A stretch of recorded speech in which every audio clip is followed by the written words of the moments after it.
Gente, boa noite. Que seja uma noite bem proveitosa para nós. Sabemos que esses instantes que a gente passa aqui no centro, às terças-feiras, é um refrigério para a nossa alma. É um ponto de equilíbrio que nós adquirimos e o local onde nós abastecemos as nossas energias. Sem contar que é a nossa fonte inspiradora para o nosso dia a dia. Então vamos agradecer a Deus nesse instante, essa oportunidade de estarmos aqui em paz, com vontade, com saúde, com determinação, para podermos compreender um pouco mais profundamente as leis que nos cercam, que nos regem, que nos conduzem para o mais alto. Nós bem sabemos já que tudo nessa vida haverá de nos levar para o mais alto. Mesmo os obstáculos, mesmo as dificuldades, mesmo as dores que volta e meia nos atormentam, elas são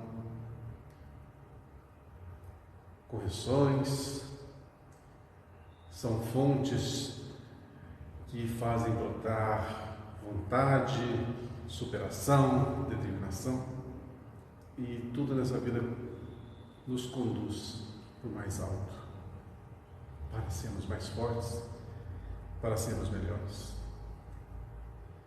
Que nessa noite a inspiração não nos falte, a paz, a proteção do alto, e que principalmente a gente possa bem compreender a nossa vida baseada nas lições que o Evangelho nos traz. Que Deus nos abençoe, nos ilumine, nos ampare, nos fortaleça, hoje e sempre. Que assim seja. Hoje nós vamos para o terceiro capítulo já do livro Pão Nosso. Se não me falha a memória, ele foi... Me falhou a memória, sim, foi em 62. Foi antes, né? Confundi com outro livro. Mas eu acho que é o 39º livro sobre da larva do Chico Xavier. Acho. Não tenho certeza mais de nada hoje. Mas, vamos lá. Vamos voltar só um pouquinho para a gente ver a sequência do que nós falamos, né? Na semana passada, o primeiro título foi Mãos à Obra. Quer dizer, trabalho, determinação, ação, colocar em pauta, construir. Mãos à obra, quer dizer, não ficar parado, estar sempre fazendo algo, e lógico, que seja benéfico a todo mundo.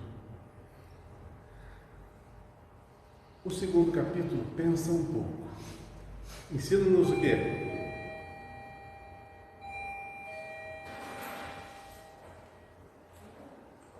A refletir, né?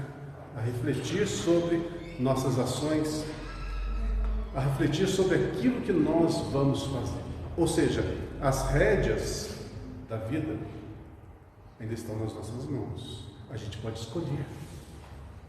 A gente pode optar por uma profissão, ser isso, ou ser aquilo, e com certeza a gente está dando o primeiro passo na nossa liberdade maior de ação de espírito.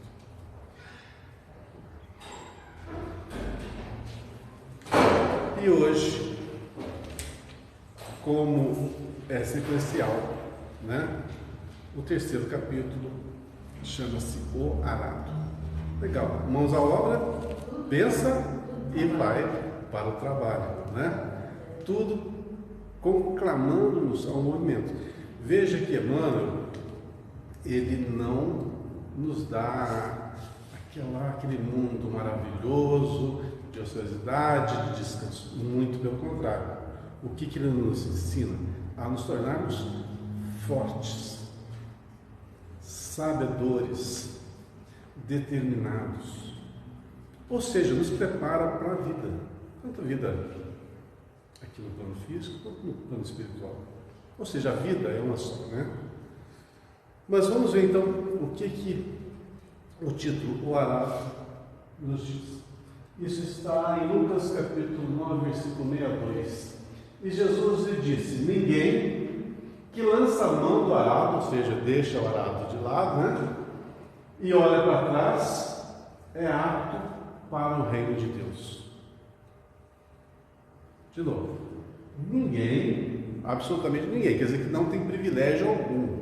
Ninguém tem privilégio. Que lança a mão do arado, que larga a mão de batalhar, de construir, de trabalhar, de melhorar-se, ou seja, que lança-se nos braços da inércia. Ninguém.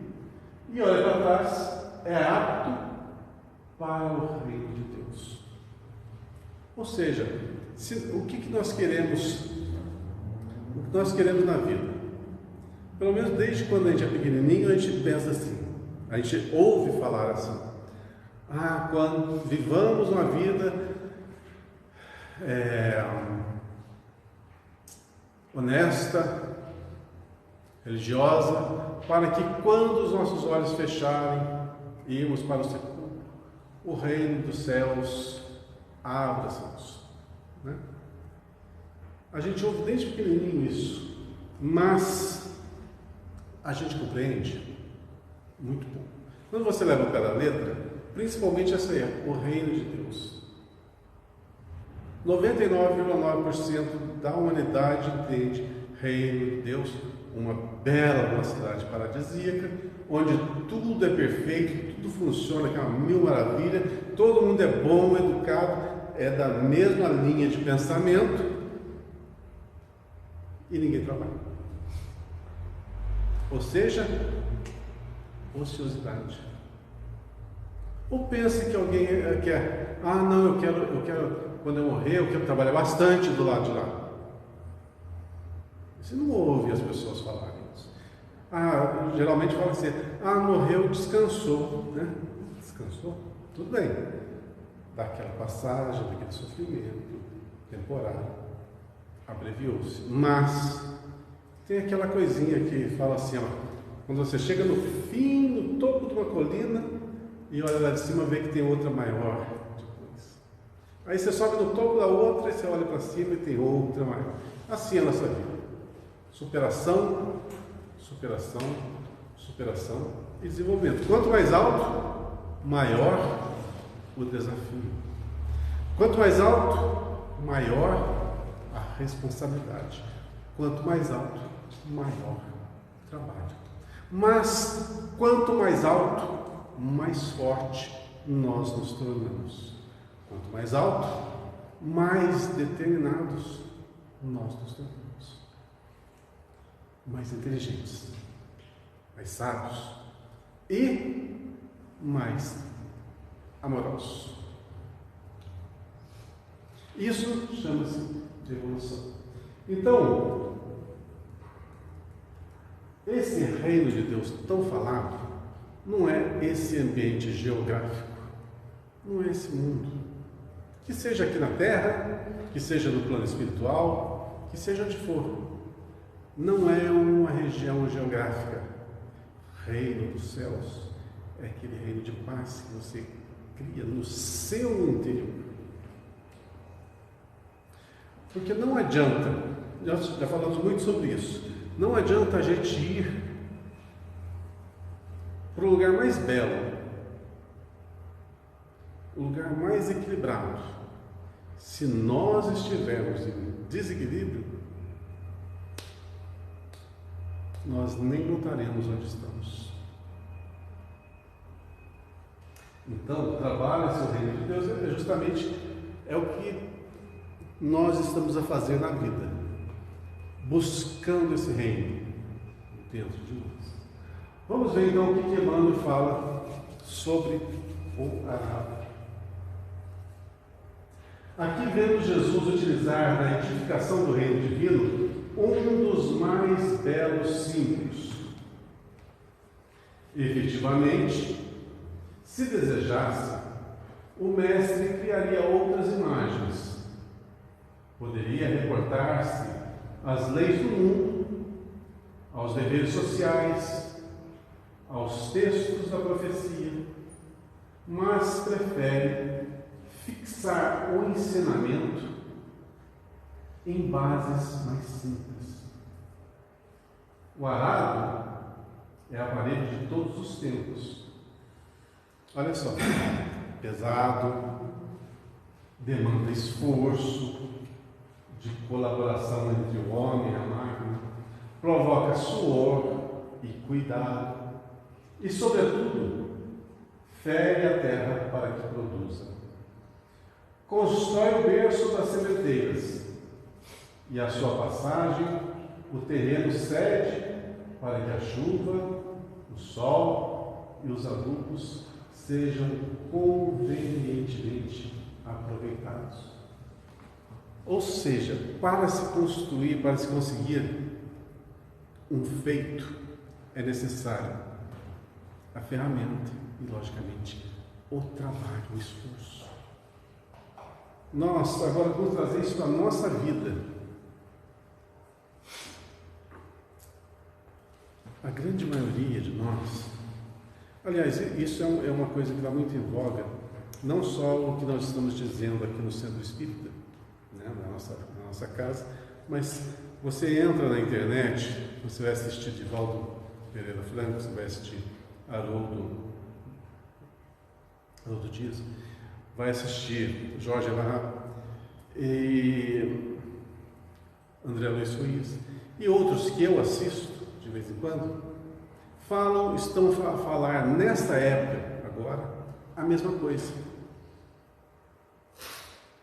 Estão todos a falar o quê? Sobre esse momento que nós estamos vivendo, o momento em que a Terra está passando, esse momento atual, que é um momento de despertamento. Já é sabido e é tão falado aqui sobre o período de transição. Não convém nem recapitularmos isso. Mas essa transição é o momento da mudança, da grande mudança no nosso planeta. Mas que tipo de mudança? A mudança das pessoas. Não é do ambiente que nós vivemos, físico, mas do tratamento das pessoas. Chegou a época do quê? Aonde o intelecto e a moralidade vão imperar. Já não vai ter mais tanto espaço para o quê? Para a ignorância, para a brutalidade, para a criminalidade. Vai mudar de uma hora para outra? Lógico que não.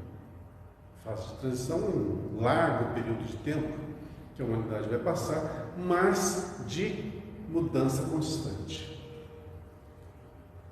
E nessa mudança, logicamente, temos que melhorar isso. Senão a gente fica muito distante. Olha só, uma geração. Vamos pegar uma geração só.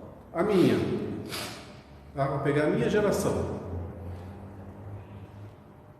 Quando criança, como que era o mundo?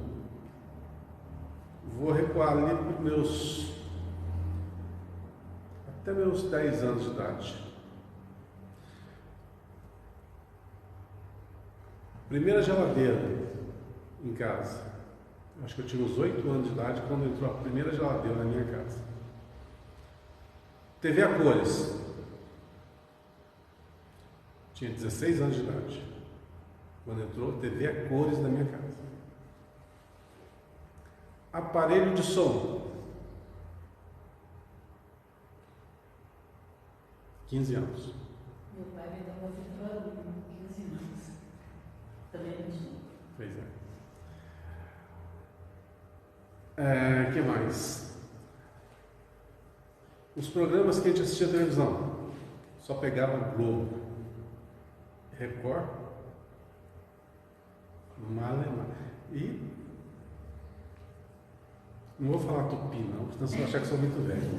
Mas A manchete é nova.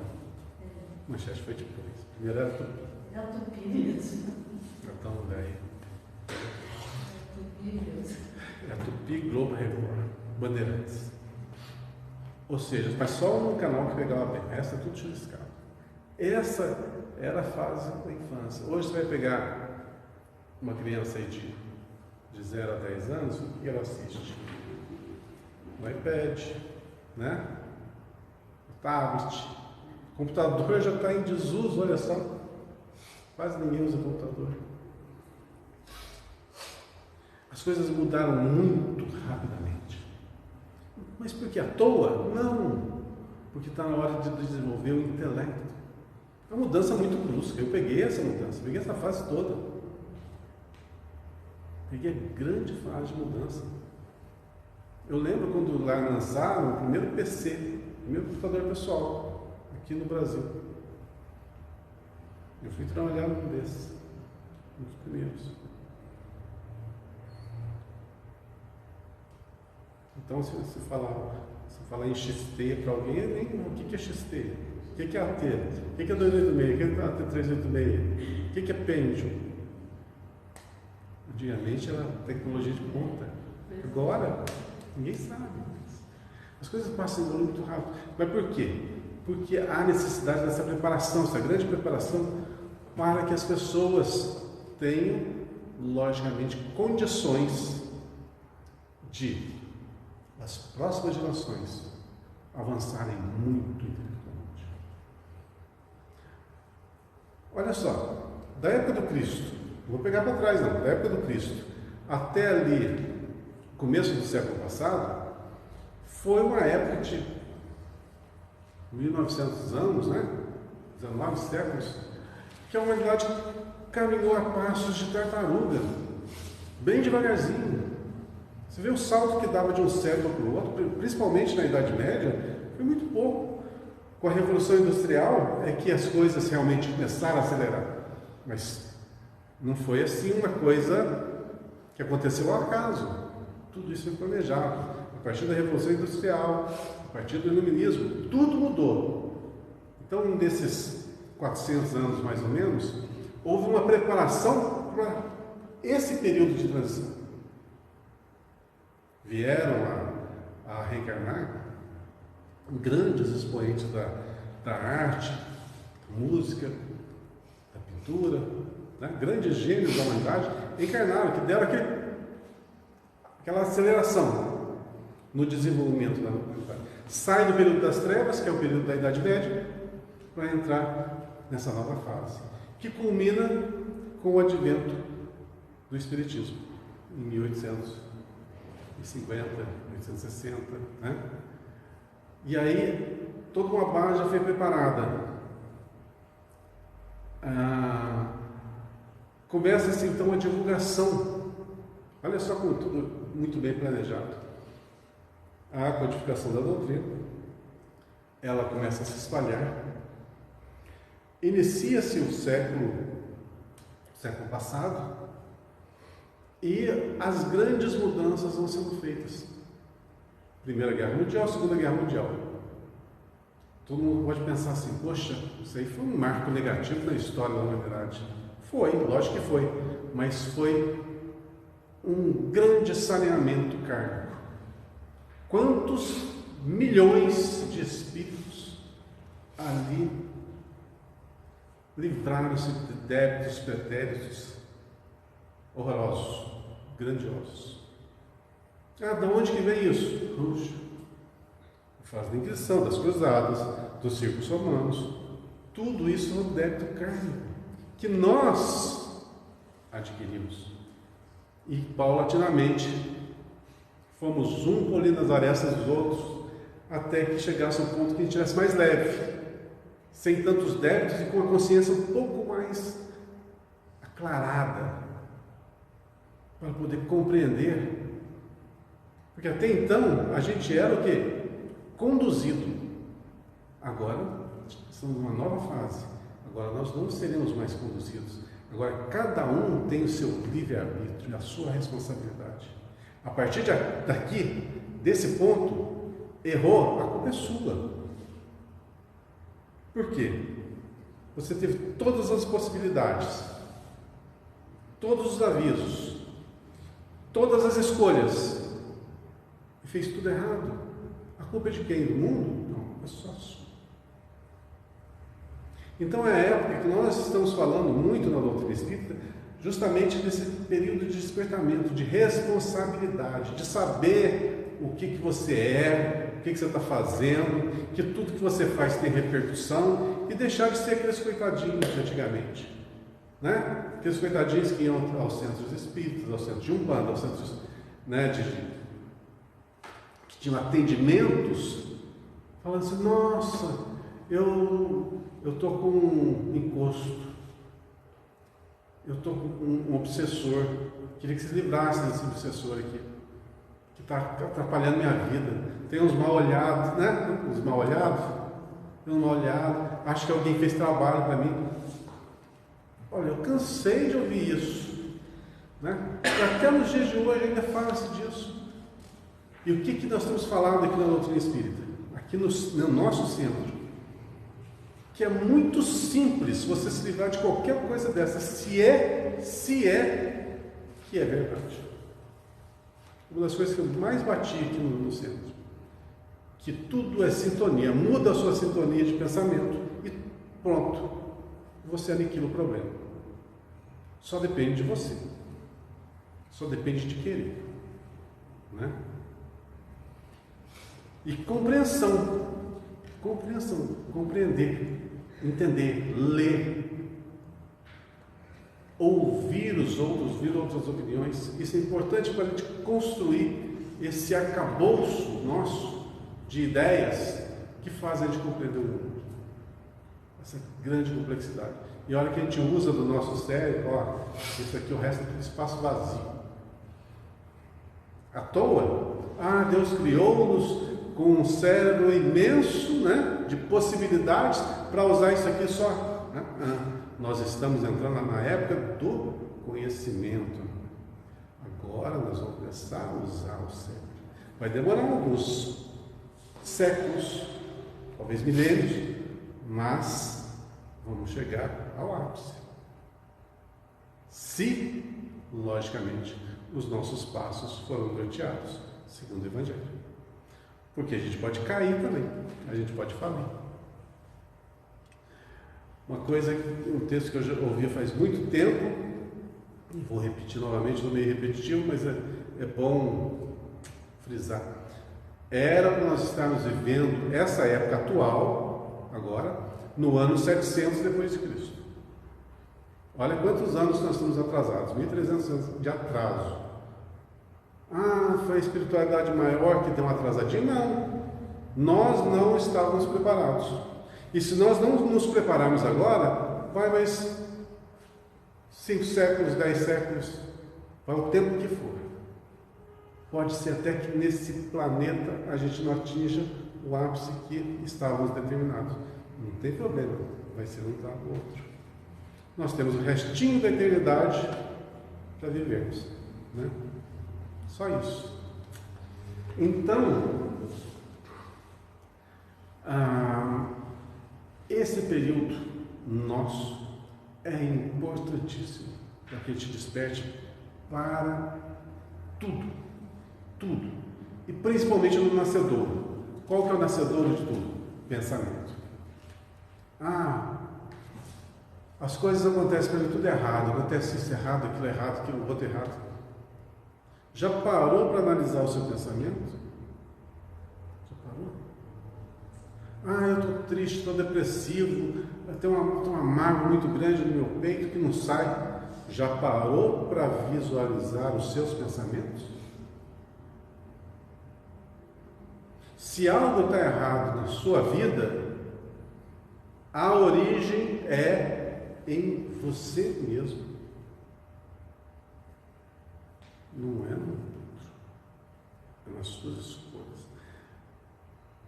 Nós somos os donos do nosso destino. Logicamente que somos colocados em ambientes adequados para que desenvolvamos as nossas potências. Porém, o que nós fazemos a partir daí é escolha nossa. E o que mais faz nos impulsionar o avanço é o quê? É o trabalho. É o trabalho, é o relacionamento em sociedade. É a aquisição das virtudes natas, né, que são intrínsecas e nós precisam desabrochar, e o intelecto, que é essa grande quantidade de espaço vazio que existe no nosso cérebro, físico e espiritual, que precisa de trabalho, determinação, estudo para ser preenchido. Coisas que na inércia, nas férias, nos vícios, nas boates, nos campos de futebol. Se bem campo de futebol, eu faço um paralelo aí, ajuda um pouquinho, mas tirando a brincadeira, em todos os lugares onde tem atividade salutar, benéfica, nós desenvolvemos. Aonde há lazer, é o local onde nós refazemos as nossas energias, porque nós gastamos energia. Nós não somos robôs. Nós precisamos alternar momentos sim, de gasto dessas energias e refazimento dessas energias. Por isso, o lazer é necessário. A vida em família é necessário. Você ter o seu descanso adequado é necessário. Tudo com equilíbrio. Agora, viver do lazer, né? Viver dos prazeres e deixando de lado o trabalho, né? O desenvolvimento é um grande atraso, um grande retardo. E é tão interessante que as leis de Deus, nós falamos repetidamente, o que está no Livro dos Espíritos, que as leis de Deus estão intrínsecas em nós. Estão escritas em nós, quer dizer, nós contemos as leis de Deus. E a gente desconhece. Por isso, não tem como fugir. Não tem como fugir delas. Elas são naturais. Tanto é que todo o efeito do que acontecer, a causa está em nós. E às vezes a gente não tem essa linkagem, a gente não consegue ligar os fatos.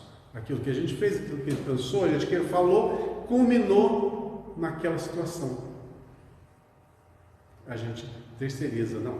Está acontecendo isso por causa daquilo, por causa daquela pessoa, por causa de tudo, menos por causa de si próprio. Porém, nós estamos falando de trabalho.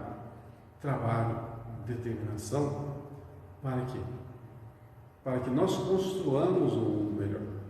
Olha só, imagina que eu queira fazer aqui, ó, entre nós todos, queira fazer um movimento social aqui na cidade. Vamos supor, eu quero entregar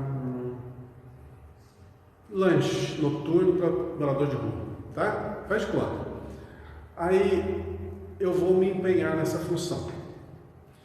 Eu vou pegar do meu próprio salário, do meu próprio dinheiro, vou lá na padaria, vou comprar as coisas para poder fazer essa distribuição. Então vamos supor que eu consiga entregar 50 lanches por noite. Vou gastar um dinheirinho razoável aí por noite, né? Não vou fazer ideia financeiramente, mas só de quantidade. Então vamos supor que eu consiga atender a 50 pessoas numa noite. Só que nós estamos aqui em 5, 10, 11 pessoas comigo. Se 11 pessoas, vou tirar eu, para ficar 10, fica mais fácil fazer conta. Tem 10 pessoas. Cada pessoa consegue fazer 50 lanches, dá para atender 500 pessoas. A questão lógica e matemática é facinho. É muito mais gente sendo atendida. Então a lógica diz que quanto mais pessoas se juntarem em torno de um ideal, as coisas vão andar muito mais rápido. E não estou falando isso aqui eu usei só como exemplo, mas se você se tornar uma pessoa prestativa, juntar 10, são 10 pessoas prestativas. 10 pessoas que deixaram de cometer atos ilícitos. Já dá uma limpada na psicosfera desse ambiente em que eles vivem, que vivemos. Então, tudo que fazemos vai ser aumentado. Então, nós estamos nessa fase de transição, em que mesclam-se pessoas muito ruins, mais ou menos ruins, mais ou menos, boazinhas, razoavelmente boas, muito boas, excelentes. Uma panela, uma enormidade de pessoas. Mas realmente muito boas são poucas. Mas esse tanto aqui, se fosse aprimorando e chegar nesse ponto, o que vai acontecer? Tudo vai mudar drasticamente. É isso que está acontecendo. É essa fase de mudanças que está acontecendo. Por isso é importante falar sobre responsabilidade, sobre honestidade, sobre trabalho, sobre amor, sobre respeito. Quando essas bases são consolidadas no ser humano, a sociedade muda, tudo muda e todos se beneficiam. Assim como o contrário também se dá. Quando todos querem levar vantagem e todos agem por si só, para o seu próprio bem, em torno da única pessoa, o que acontece? As demais são todas prejudicadas. É o tal negócio. Por exemplo, vamos supor aqui, uma coisa que todo mundo pensa, todo mundo gostaria, ganhar na Mega Sena, né? Faz de conta, todos nós aqui jogamos na Mega Sena, só eu ganhei. Aí eu peguei esse dinheiro, todo esse prêmio e coloquei no banco, certo? Coloquei lá, um prêmio bonzinho, veio para mim mesmo, né? 100 milhões de reais. Ganhei na Mega Sena, 100 milhões. Eu ponho 00 porque é mais fácil fazer conta, né? Aí ganhei 100 milhões de reais na Mega Sena, eu peguei esse dinheiro e pus na minha conta. Aí eu falei assim, eu aplico esse dinheiro lá no banco a 0,5%. Um dia de poupança. 100 milhões a 0,5% vai dar 500 mil. Então eu tenho 500 mil de renda por mês, posso gastar à vontade e meu dinheiro está lá intocado. Só que esse dinheiro é meu e vocês não vão colocar a mão. Na vida de vocês nada vai mudar. A minha mudou para melhor. Perfeita. A de vocês não mudou nada. Veja bem o que é o egoísmo. Na vida social, acontece a mesma coisa. Quando nós queremos tudo para nós. E não estou falando só de parte financeira, parte de poder, não. Parte sentimental também. Quando a gente quer que todo mundo seja nossos bajuladores. Que a gente é o centro do universo, os outros só têm que nos servir. O que acontece? O que nós fazemos de benefício aos outros? Nada. Do que eles se beneficiam? Nada. Mas eu me beneficio de tudo. Essa é a condição contrária do que nós fomos criados para ser. Aliás, tinha que ser assim. Eu servir a todos. Afinal, quem está dizendo isso, quem disse isso não foi eu, foi Jesus. Aquele que quer ser o maior, que seja o servo de todos.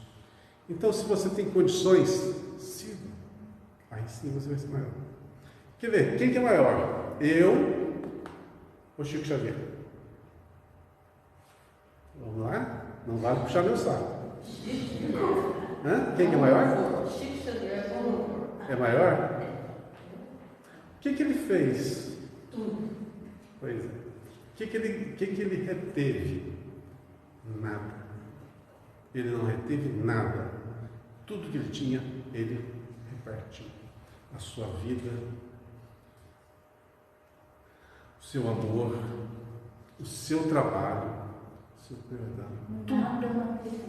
Nada material. Ele não reteve nada, distribuiu tudo. Ele foi praticamente muito maior. Muito. Não tem termo de comparação. Então, a máxima de Jesus é verdadeira. Aquele que quer ser o maior, que seja o servo de todos, ele não serviu a todos, ele não ajudou todo mundo. E olha, nós estamos estudando esse livro que veio à luz, né, da doutrina espírita, graças às mãos do Chico Xavier. Essas palavras foram escritas pelas mãos dele. Nós estamos sendo beneficiados aqui, falando, gastando um grande espaço de tempo falando sobre o Evangelho, graças às suas mãos. Olha como o trabalho, ele centuplica. É a semente que é atirada e que, caindo em solo fértil, vai produzir largamente. Assim, nós também podemos fazer em qualquer lugar, a qualquer instante. E a gente muda os outros, a gente muda a paisagem, a gente muda tudo, muda. O que falta? Questão 909. Vontade. Só. Uma das coisas que eu mais ouço na doutrina é a seguinte: eu gostaria tanto de trabalhar, né, no centro espírita, mas eu não sei fazer nada. Eu não sou médium, eu não vejo espírito, eu não faço isso, não faço aquilo outro. Tudo é não. Mas não experimenta começar. Tem que começar. Tem que começar. Comece, dá o primeiro passo. O segundo vai ser assim. Mas se a gente não der o primeiro passo, ninguém vai dar para nós. E outra coisa, Jesus caminha ao nosso lado. A gente não caminha no colo dele. É nossas pernas, ele do nosso lado, dando-nos força para caminhar com nossas pernas. O tal do arado que tanto fala aqui é justamente esse trabalho que nós temos. Um trabalho físico, que é inerente aos tempos que vivemos. É necessário, mas o trabalho de lapidação de nosso espírito, de nos tornarmos pessoas melhores. Onde eu estou? Necessário? É necessário, pois, que o discípulo sincero tome lições com o divino cultivador, abraçando-se ao arado da responsabilidade. Todos nós somos responsáveis? Pois é. Na luta edificante. O que é luta edificante? No trabalho contínuo, na perseverança, na construção, de fazer o melhor possível perante a sociedade. Não importa onde você esteja, no seu trabalho, não importa que trabalho que seja, no seu lidar com o semelhante, no colega, no superior, no subalterno, perante todos, a gente tem que estar sempre trabalhando de uma forma salutar, edificante.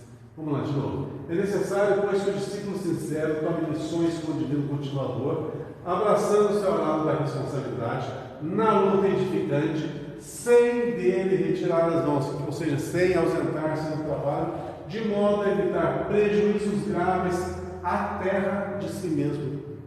Porque, na verdade, nós estamos lavrando o quê? Arando o quê?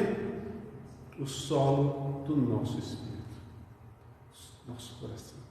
É ali que nós estamos rasgando aquela dureza das fibras do nosso coração para que as sementes da caridade, do amor, da fraternidade possam germinar. Falei bonito agora também. É verdade.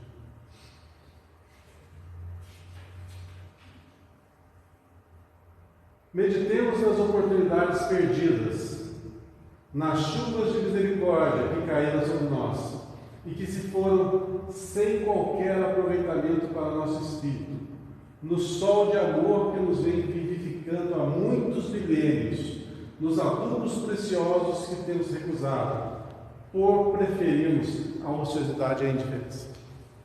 Pois é, dois problemas gravíssimos: ociosidade e indiferença. Ociosidade, tanto faz. Deixa que os outros façam o trabalho mais árduo. Eu vou depois, quando o caminho já estiver nivelado, aí eu vou. E a indiferença, porque tanto faz que tem outro. Esse é um problema dos que mais me aflige, a indiferença. Isso me aflige muito, porque olha como que é complicado. A gente sabe que por aí afora, a gente saiu das portas do centro, é sofrimento para tudo quanto é lado que você vai encontrar. Você bater numa casa, em determinados ambientes, você vai ver que sempre vai encontrar pessoas em dificuldades, passando por provações, muitas vezes muito dolorosas, e outras que nem têm solução. Se for perto do hospital, então, né, vai ver coisas realmente difíceis. O problema é a indiferença nossa. Isso me aflige um pouco. Falando no meu particular. Porque muitas vezes a gente passa pela pessoa que está com problemas como se o problema fosse dela. O problema dela, eu não tenho nada a ver, sigo o meu caminho. Eu sei que se eu tentar ajudar todo mundo, não vou conseguir. Qualquer um não vai conseguir. Mas será que você não pode fazer uma diferençazinha de vez em quando? Ajudar aqui, ajudar ali. Deixar de ser indiferente. Às vezes você passa por alguém na rua, por coincidência, olha só como é que a gente não esquece. Eu, sábado, saí, passei pela avenida, Banco do Brasil, mais ou menos, um pouquinho mais para frente, tinha uma senhora sentada na calçada, pedindo esmola. E eu passei, e a avenida, sábado, geralmente mais movimentado, então você vai no embalo, né, das pessoas. Você passa, olha, vê, mas não para para ajudar. Custava ter parado, tirado alguns trocados da carteira que não ia fazer falta e ajudando, tanto um sorriso. Quando eu passei, depois que eu passei, que eu raciocinei, poxa vida, na volta eu vou fazer isso. Só que na volta eu fui para outro itinerário e acabei esquecendo. Só que isso, até agora está na minha mente. Eu podia ter feito a diferença. Ia mudar a vida dela? Não. Mas naquele momento eu mudava. Naquele momento eu tive a oportunidade de fazer alguém, pelo menos, abrir um sorriso. Do bom dia. Por não ser uma invisível. Uma pessoa que tantos olham com olhos de desprezo. Poderia ter feito a diferença. Essa indiferença é que a gente precisa se policiar. Não é aquela que você, eu vou pegá-la e vou levar para casa e vou cuidar. Não é isso, porque a gente não consegue. A gente não consegue. Mas a gente pode ajudar de alguma forma. Eu lembro daquela passagem do Chico Xavier, do cego que tinha caído da ponte, ficado maus, muito maus, né? Quebrou tudo e precisava de alguém que cuidasse dele. E o Chico ouviu falar e foi atrás dessa pessoa e começou a cuidar dela, né? Ela não tinha condições para tal. Só que o Chico trabalhava. Então o Chico varava a noite cuidando dele, só que de dia ele precisava que alguém ficasse ali, porque ele precisava trabalhar. Então ele foi na rádio e na rádio o locutor pediu, né, narrou o caso, e pediu quem pudesse ficar durante o dia cuidando de tal pessoa, né, e à noite o Chico cuidaria. Ninguém se prontificou, exceto duas mulheres que tinham vida noturna, tá? Duas mulheres de vida noturna se prontificaram, foram as únicas pessoas que se prontificaram a cuidar, e assim fizeram. E nesse interim, nesse contato com o Chico, nesse trabalho cuidando dessa pessoa, posteriormente elas mudaram de atividade, aprenderam a profissão e mudaram a sua vida. A partir do quê? De um movimento.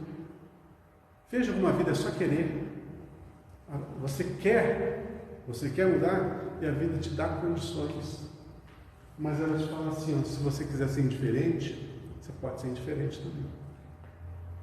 Se você quiser ser ocioso, você pode ser ocioso também. Se você quiser ser mal, você pode ser mal também. Só que tudo é construção. Tudo é semente que você está plantando para gerar o seu mundo externo. E depois que você está nesse mundo desagradável e fala assim, poxa, Deus só me dá isso, aquilo outro, só coisa ruim. Não, tudo foi você que criou. Deus não deu nada. Te deu condições. Se você criou um mundo desajustado, porque você está em desajuste.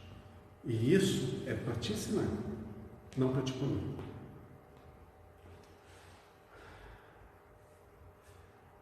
Aqui é o finalzinho? Não. Tem mais? Tem mais. Examinemos tudo e reflitamos. Isso. Examinemos tudo e reflitamos no símbolo de Jesus. Um arado promete serviço, disciplina, aflição e cansaço. No entanto, não se deve esquecer que depois dele chegam semeaduras e colheitas, pães no prato e celeiros guarnecidos. Ou seja, para nós construirmos o nosso eu interior forte, trabalhador, honesto, justo, é preciso trabalhar arduamente nisso, mas com certeza gerará muitos bons resultados. É isso? Falamos sobre trabalho. Você vê que não tem o reino de céu facinho, né? Não tem, não. Pelo menos não ganhando. Não ganhando. Olha, eu já li bastante texto dele. Não tem nenhum que ele passa a mão na cabeça da gente e fala assim, aguarda e confia, tudo vai mudar. Né? Tem paciência, tudo vai mudar, vai ser uma maravilha. Não, ele só fala trabalho, determinação, suor, resiliência e por aí vai. Disciplina.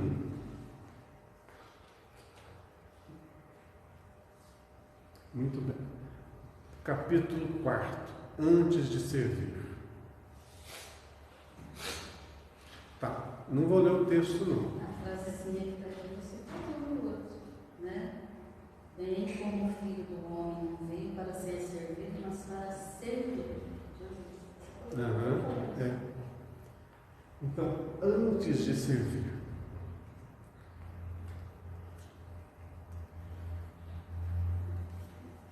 Vou contar uma outra história verídica. Foi mais ou menos assim. Eu tinha um conhecido, muito tempo atrás, ele frequentou até esse centro aqui. E um dia eu estava conversando com ele, no estabelecimento dele, e ele viu passar assim uma pessoa, um jovem dos seus 20 e alguns anos. Mas ele era todo desequilibrado, sabe? Mentalmente desequilibrado. Aquele que anda para a rua fazendo gestos, falando com nada, né? Meio loucão. E ele vendo aquela situação, falou, nossa, queria tanto ajudar ele, queria tanto. Ele conhecia o pai, conhecia a mãe, pessoa simples, mas queria tanto ajudar, mas não tinha jeito, não tinha pega, não tinha como. Aí, nessa época, a gente fazia umas reuniões mediúnicas, sabe? Fazia umas reuniões mediúnicas em ambiente doméstico. Reunia a família, fazia umas reuniões. Numa dessas reuniões, um dos amigos espirituais vem e dá uma comunicação. E nessa comunicação ele explica justamente sobre esse caso, né? Dando como exemplo esse caso. Olha, não tem como fazer nada. O que está acontecendo com essa pessoa é consequência do passado. Ele está ressarcindo os débitos, colhendo aquilo que plantou outrora. Não tem como você ir lá e retirar esse problema dele. É um problema dele. O que você pode fazer é suavizar, ajudar os pais, né? À medida do possível, são pessoas simples, a ter uma condiçãozinha um pouquinho melhor, mas mudar o quadro clínico daquela pessoa não tinha jeito. Ele ia viver a vida inteira daquela forma e talvez numa outra encarnação ele já estivesse um pouco melhorado, mais ajustado, mas não tem o que fazer. Então, o fato de você querer servir tem que ter essa visão, saber quando você pode servir, como você pode servir. Não é querer tirar assim abruptamente a prova que o outro vai passar. Não tem como. Não tem como. Se tivesse, o próprio Chico tinha tirado o karma de muita gente, né? O próprio Jesus, né? A gente bem sabe que aquelas pessoas que Jesus curou, a grande maioria voltou a enfermar. E a gente sabe por que voltou a enfermar. Porque a cura, ela é oriunda do espírito e não do corpo. Você pode curar o corpo agora, ficou 100%, beleza. Se o espírito está enfermo, ele volta a enfermar a matéria. Mas se o espírito é curado, a matéria também é curada. Ou se o espírito é curado e a matéria já está em uma condição irreversível, ela vai a seu termo, só que a matriz espiritual, ela é sã, em outra oportunidade haverá de gerar um corpo sã. Antes de servir, então, a gente tem que saber se quem nós estamos servindo tem condições, tem merecimento, pode ser, o que nós podemos fazer. Eu lembro uma das coisas que me fez mudar um pouco o caminho que eu estava trilhando na doutrina espírita foi justamente esse, como servir. Não sei se eu já contei, se eu contei eu vou contar de novo, porque eu sou bem repetitivo. Para quem não contei, vai estar sabendo de antemão agora.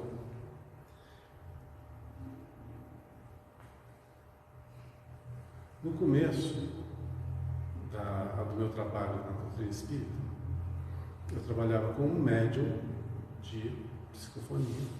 E antes até de ter a psicofonia bem desenvolvida, eu cheguei a trabalhar em algumas reuniões de cura. Poucas, mas trabalhei. E teve uma reunião que nós fizemos em benefício de uma menina que tinha mais ou menos uns entre 20 e 25 anos na época, e ela tinha um problema no olho, oriunda de toxoplasmose, ou seja, de nascimento, né? Toxoplasmose, se não me engano, é causada pelo gato, né? Uma doença que vem do animal. Então ela nasceu com um problema que ela tinha 5% da visão de um dos olhos e 15% da visão do outro olho. Então foi procurado o nosso grupo para que fizesse uma reunião né, onde fosse intercedido por ela. Uma reunião de cirurgia espiritual, né? Nessa época eu recebia a assistência de um grupo de médicos, em especial um, e marcamos o dia, as condições, tudo certinho, fizemos a reunião. E nessa reunião, na hora que eu cheguei nela, eu falei assim, eu pensei comigo mesmo, não falei com ninguém. Pensei comigo mesmo, não vai dar certo. Ela não vai curar. Então eu já fui com aquela ideia não, aquela sensação, né, de que não ia dar certo. Só que você está fazendo uma reunião justamente para que dê certo, para que você ajude o outro. Então foi feita a reunião, houve a vinda do médico espiritual, né? Fez o que tinha que fazer. E tanto fez que depois, no pós-operatório, deixa eu explicar para vocês o que seria cirurgia espiritual. Não é um zero igual não, tá? Que corta, que faz isso. É puramente espiritual. Sem corte, sem posição, sem encostar, não, tá? Só para você compreender.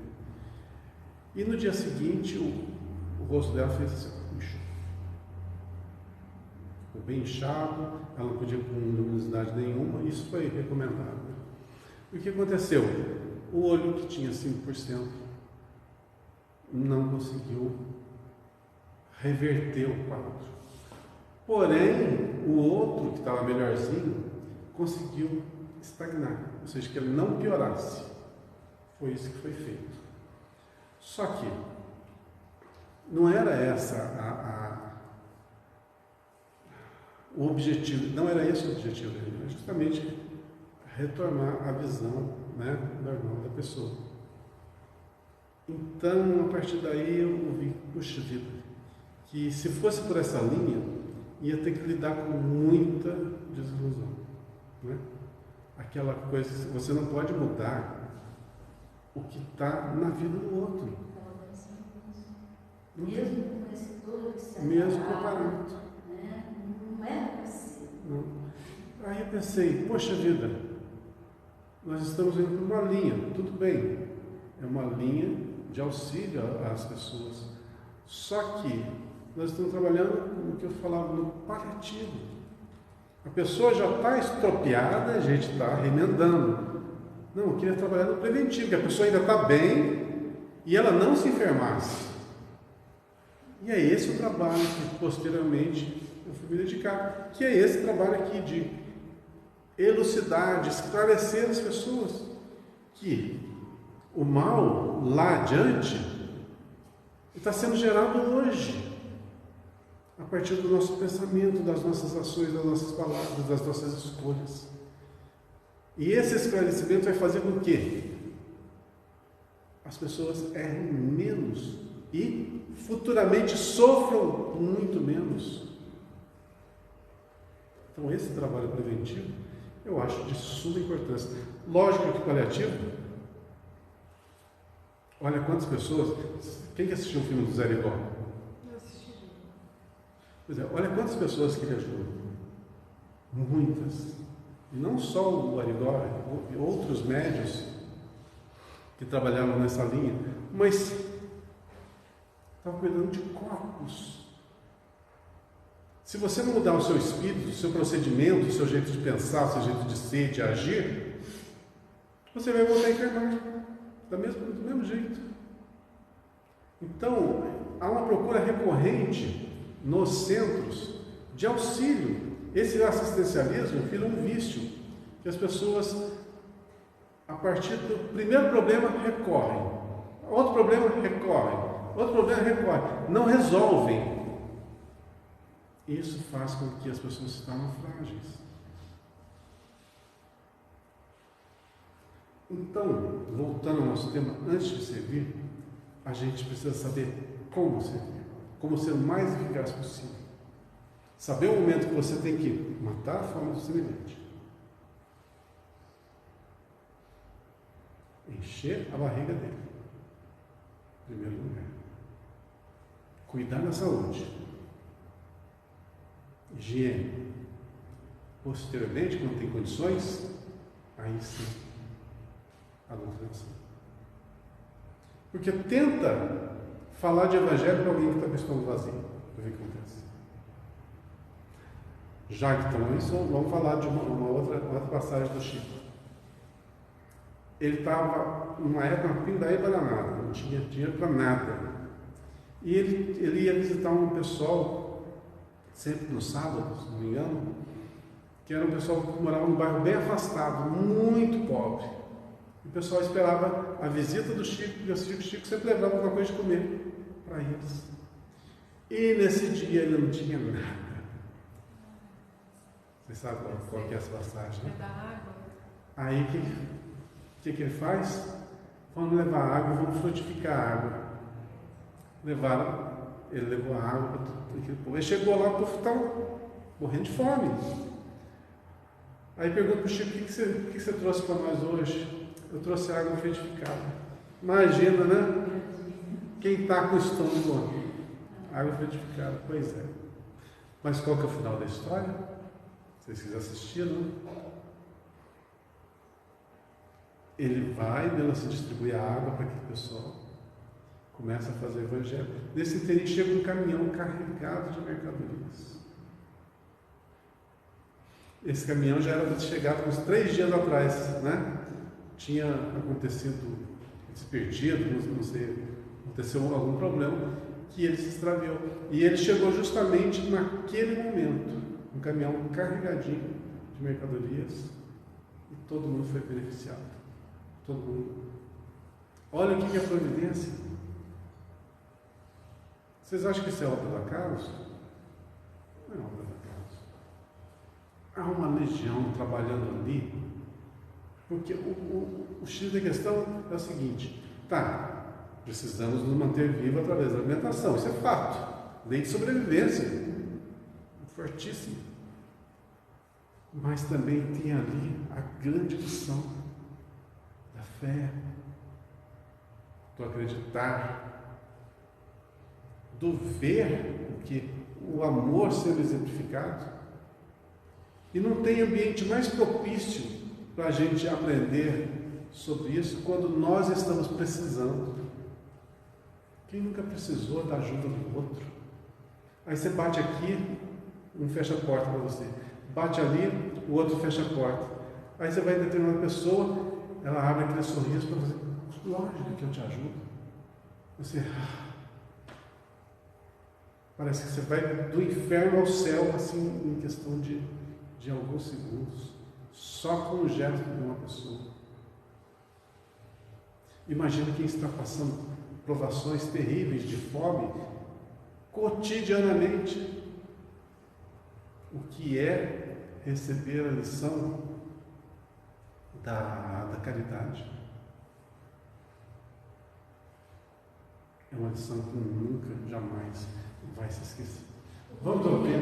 Só para completar, não acho que não estou errada, não. Essa historinha do Chico, quando esse caminhão chega, essa história. É uma materialização do desejo de Veneza? Nós tivemos curado que foi um senhor barbudo. É essa mesmo. É essa mesmo. É essa mesmo. Olha que coisa. Que coisa. Quer dizer, está tudo encaminhado. A espiritualidade. É. Vamos lá. Bem, como o Filho do Homem não veio para ser servido, mas para servir. Está em Mateus capítulo 20, versículo 28. O Filho do Homem não veio para ser servido, mas para servir. Então, coaduna com aquilo que nós falamos inicialmente, né? Quem quer ser o maior, seja o servo de todos. Filho do homem aqui, quem que é? O mestre. O mestre. Então, ele não veio para ser servido, mas para servir. Isso mostra que, dentre todos, ele era o maior. Mas não por causa disso. Ele veio exemplificar. Mestre é aquele que ensina. Ele veio ensinar. E ensinou com seus próprios atos, suas próprias palavras, com seus próprios gestos. Vamos lá ao texto irmão. Em companhia do espírito de serviço, estaremos sempre bem guardados. A criação inteira nos reafirma esta verdade com clareza absoluta. Dos reinos inferiores às mais altas esferas, todas as coisas servem a seu tempo. Reinos inferiores. Não vou entrar nessa questão de reino inferior, não, que é muito profundo, né? Mas vamos entender o que tudo está perfeitamente ajustado e alinhado na nossa vida. Perfeitamente alinhado. E todo serve.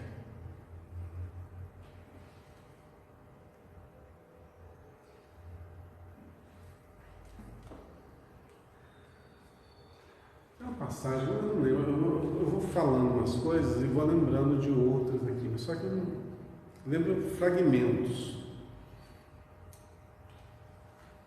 Vocês sabem a explicação que Chico Xavier deu a respeito do porco? Que o porco ele dá o alimento, dá a carne, né? A banha.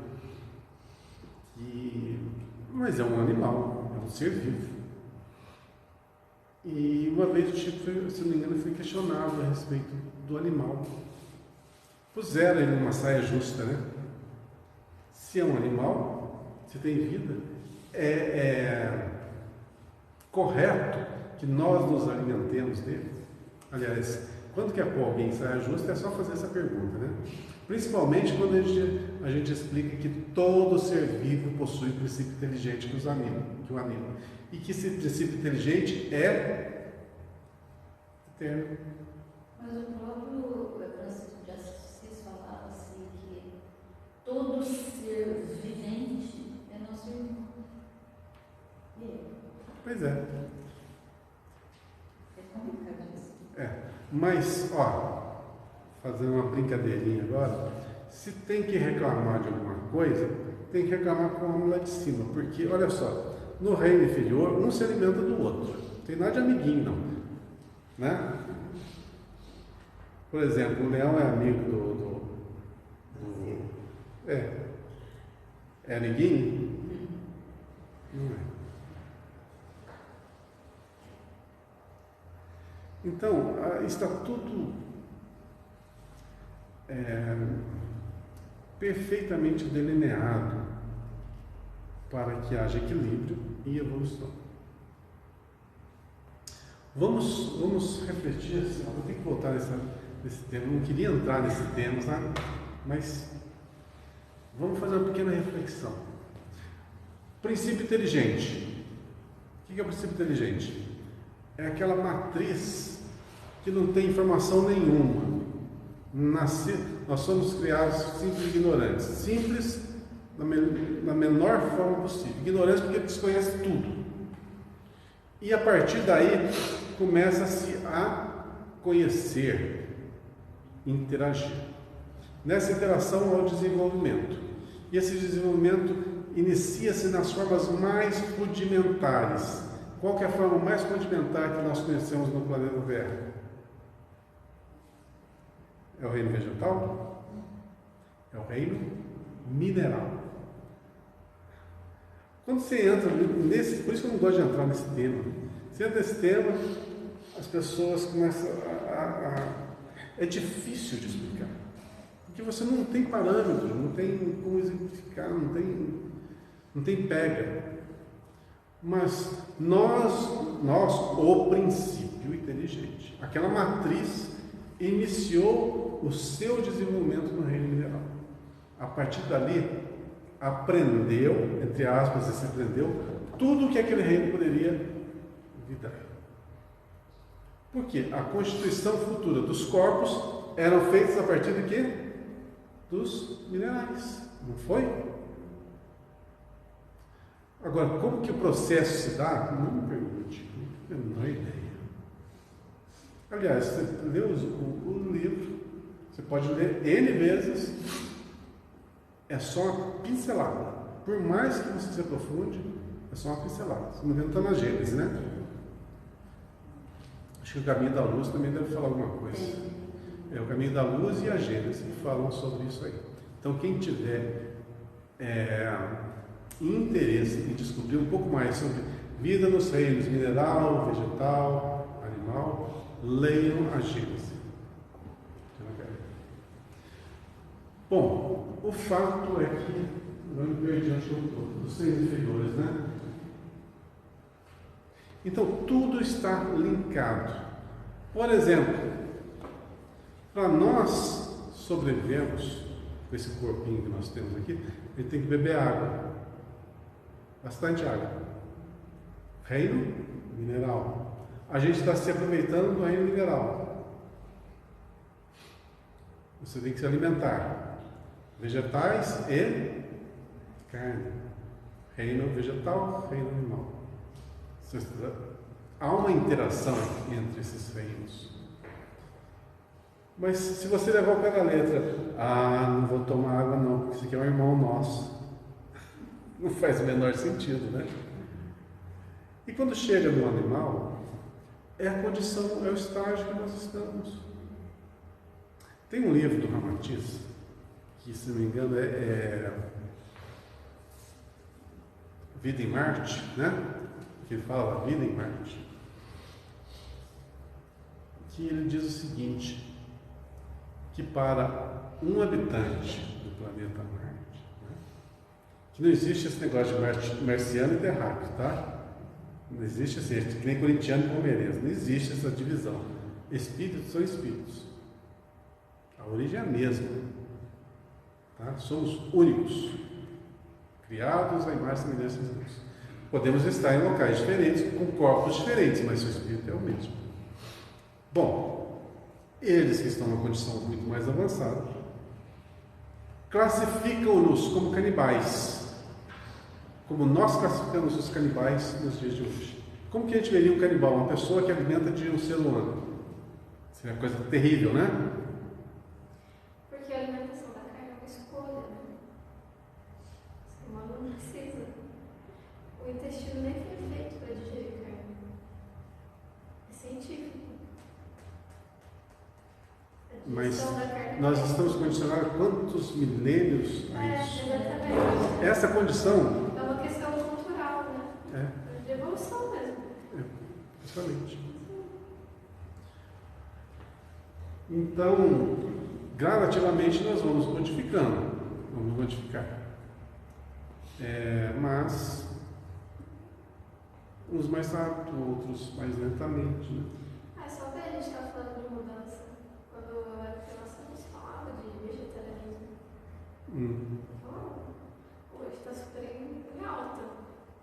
É comum, por exemplo, você ir em um restaurante e ter opção vegetariana. Você vai comprar um cosmético, tem lá não é testado em animais, porque hoje as pessoas já está despertando o interesse que fazer diferença nisso, né? As coisas vão mudando. Quem leu o Nosso Lar?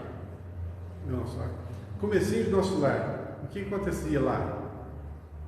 Vamos ver se no comecinho do livro. História da carne. História da carne. Contrabando de carne. E Nosso Lar, plano espiritual, comer carne, não faz sentido. Faz? Mas Emmanuel fala isso no livro dele, que eu não sei. Nós ainda necessitamos desse tipo de alimentação. Emmanuel falou. então, voltando lá no Chico, perguntando um pouco, né, que deu origem a todo, viu? Por isso que eu não queria para esse caminho, que é longo. O que o Chico falou? Ele tem, no caso animal, ele tem a sua razão de viver. Se ele não servisse como alimento, daqui a algum tempinho ele ia morrer e pronto. Ele não ia ter muito tempo de vida. E realmente não tem muito tempo de vida. Então ele ia servir a uma função. Então o Chico, ele não crucificou, né, a alimentação através de alimentação animal. Aliás, tudo é evolução.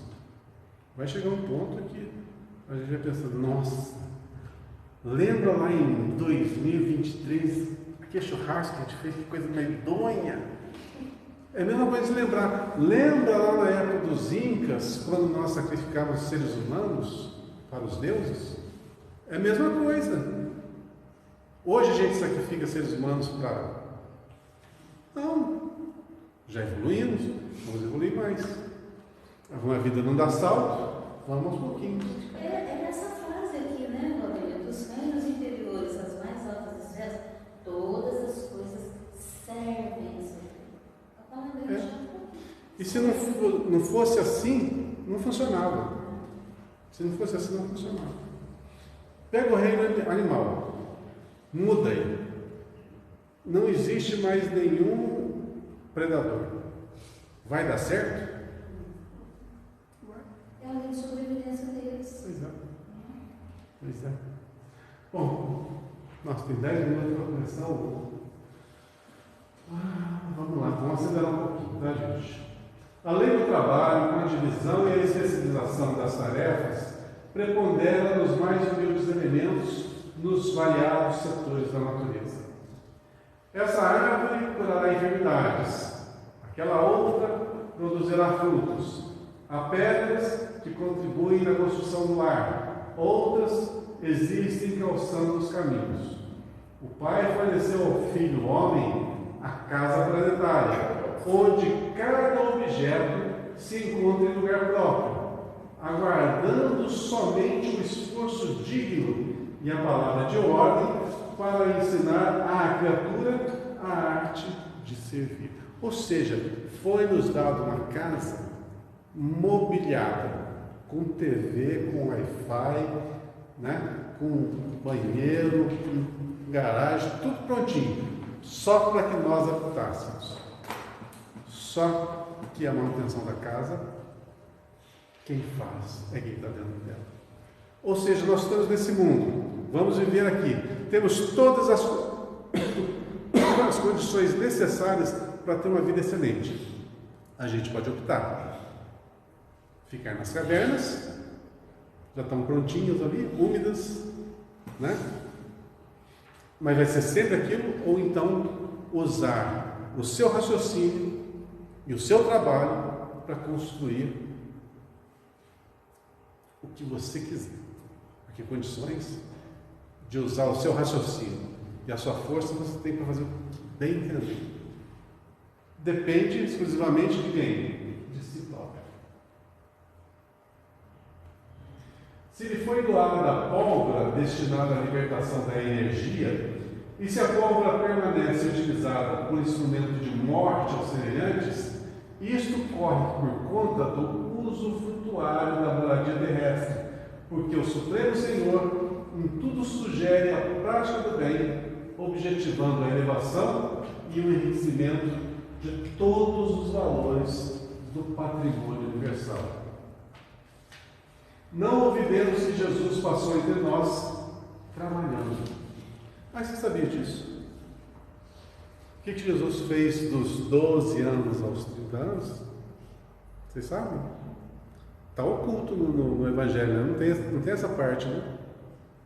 Trabalhando.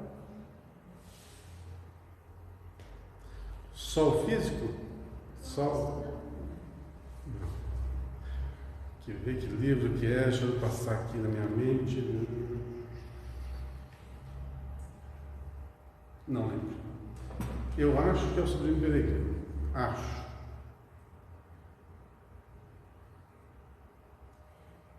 Que ele foi encontrado em Alexandria. Uma vez, você tem uma passagem em Alexandria, tinha a grande biblioteca de Alexandria, não tinha? Então, estava visitando, não sei, determinada parte do livro relata Jesus ali na biblioteca, né? Se é verídico, se não é verídico, eu não sei, porque é outro livro de Ramatiz, né? Então, mas uma coisa eu tenho convicção. Não. Porque, olha que a lógica faz. Jesus não veio com nenhum privilégio. Ele não veio com privilégio. Ele não nasceu aqui tendo a plena consciência de quem ele era no mundo espiritual, sabendo tudo. Porque ele próprio disse: eu não vim mudar a lei, mas dar testemunho dela, né? Então ele nasceu das formas normais, naturais. Desenvolveu como toda criança desenvolve. Trabalhou como todo ser, né? Naquela época tinha profissão e ajudava a família. A família de Jesus era numerosa. Tínhamos vários irmãos e irmãs. Não se fala isso, né? Mas no Evangelho tem lá. Quando os irmãos de Jesus reprovaram aquilo que ele estava fazendo, né? Tem várias passagens falando dos irmãos, mas quiseram colocar isso no anonimato. Quer dizer, ele não veio modificar nada, não tem privilégio ser nascido de uma concepção que não seja humana. Isso não condiz com a realidade. Isso foi criado pelo homem, um mito.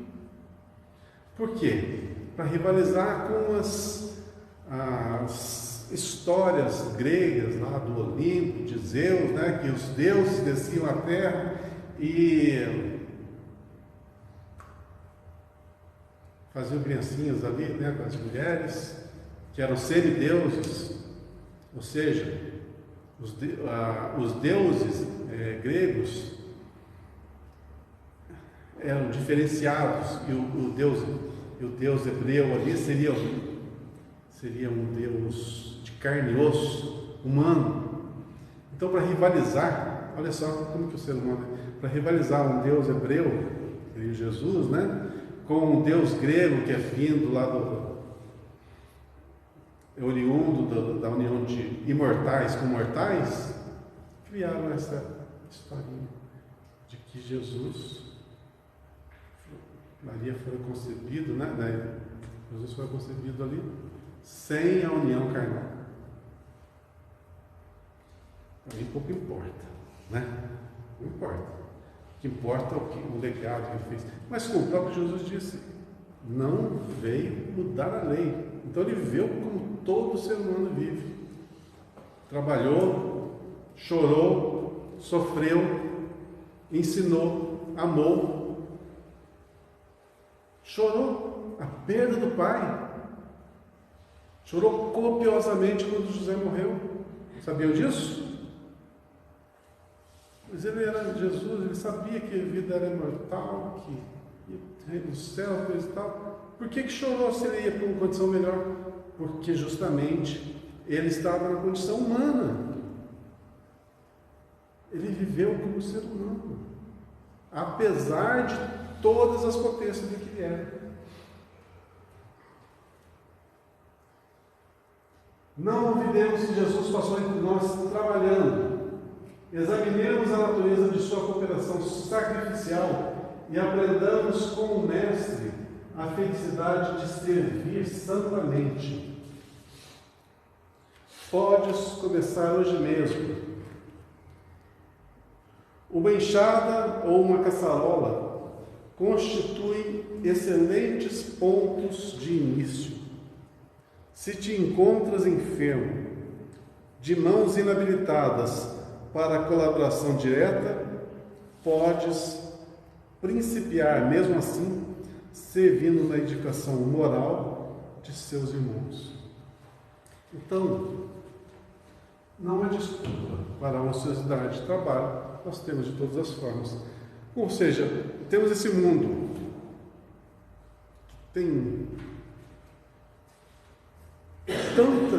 que oferece tantas oportunidades, tanta coisa diferente para a gente se esmerar, melhorar. E por que nós não fazemos? Às vezes nós somos escravos do nosso próprio corpo. O corpo pede descanso e a gente gosta da situação e se prende à ociosidade. Deixa eu só lembrar uma coisinha. É importante falar. Hábito da leitura. Muita gente fala assim, eu pego o livro, 5 minutos, estou morrendo de sono, não consigo ler. Já peguei o livro várias vezes e começo a ler daquele sono e não dá, não consigo. Leio um pouquinho e já quando vejo eu não estou mais entendendo nada. Isso acontece com 99% das pessoas que não têm o hábito de ler. E leitura é hábito. Leitura é hábito. Pois é. Aí a explicação é a seguinte. O órgão do nosso corpo que mais consome energia chama-se cérebro. O nosso cérebro, essa massa de alguns quilos apenas, ela consome 25% de toda a energia gerada no nosso corpo. Nosso organismo, 25%. É muita energia. O resto fica para os outros órgãos. 25% é o nosso cérebro. Então, como o ato de ler faz o cérebro trabalhar, queima muita energia, gasta muita energia, o nosso corpo já é programado para quê? Para desligar. Economiza. Então, quando começa a gastar muita energia, o que acontece? O cérebro vai desligando. É onde vem o sono. Para quê? Para que você largue aquilo que você está fazendo. Então, por que acontece com todo mundo? Porque é orgânico. É orgânico. Não é assim uma desculpa assim. Eu não sirvo para ler não, porque eu vou ler dá sono. Dá sono em todo mundo, porque todo mundo é igual. E quando que isso muda? Quando você passa a ter o hábito. Então você vai ler hoje 5 minutos, deu sono. Tá, para, dá uma descansadinha, pega 6 minutos, 8 minutos, 10, 15, 20, quando vocês estão lendo o dia inteiro e não sendo cansados. É assim que funciona. Eu já cheguei a ler 3 livros diferentes por dia. 3 livros, no cedo, na tarde e à noite, tudo diferente, sem ter o menor cansaço. Mas você para de ler, de ter o hábito de leitura, quando você volta, vem a mesma coisa.